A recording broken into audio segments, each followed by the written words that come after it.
শ্যামনগরে সাংবাদিক প্রশিক্ষণ কর্মশালা অনুষ্ঠিত। সাতক্ষীরার শ্যামনগর থেকে এবিএম কাইমরাজের পাঠানো তথ্য এবং ভিডিওচিত্রে বিস্তারিত। শ্যামনগর উপজেলা মিডিয়া সেন্টারের উদ্যোগে সাংবাদিক প্রশিক্ষণ কর্মশালা অনুষ্ঠিত হয়েছে। বুধবার 21 মে দুপুর 2টায় উপজেলা মুক্তিযোদ্ধা কমপ্লেক্স ভবনের 3য় তলায় এই কর্মশালার আয়োজন করা হয়। মিডিয়া সেন্টারের পরিচালক প্রভাষক আব্দুল হামিদের সভাপতিত্বে কর্মশালায় প্রধান অতিথি হিসেবে উপস্থিত ছিলেন সাতক্ষীরা জেলা জামায়াতের সেক্রেটারি মাওলানা আজিজুর রহমান।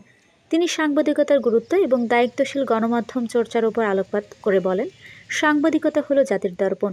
সত্য ও ন্যায়ের পথে থেকে সংবাদ পরিবেশন করাই হলো প্রকৃত সাংবাদিকের দায়িত্ব। বিশেষ অতিথি হিসেবে উপস্থিত ছিলেন সাবেক সংসদ সদস্য গাজী নজরুল ইসলাম, শ্যামনগর উপজেলা জামায়াতের আমির মাওলানা আব্দুর রহমান এবং দেবহাটা নিউজের সম্পাদক আবু বকর সিদ্দিক। বক্তারা সাংবাদিকতার নৈতিকতা, তথ্য যাচাইয়ের উপর গুরুত্ব এবং গঠনমূলক সমালোচনার প্রয়োজনীয়তার উপর গুরুত্বারোপ করেন।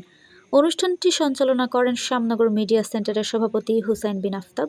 কর্মশালায় শ্যামনগর উপজেলার বিভিন্ন ইউনিয়ন থেকে শতাধিক গণমাধ্যম কর্মী অংশগ্রহণ করেন।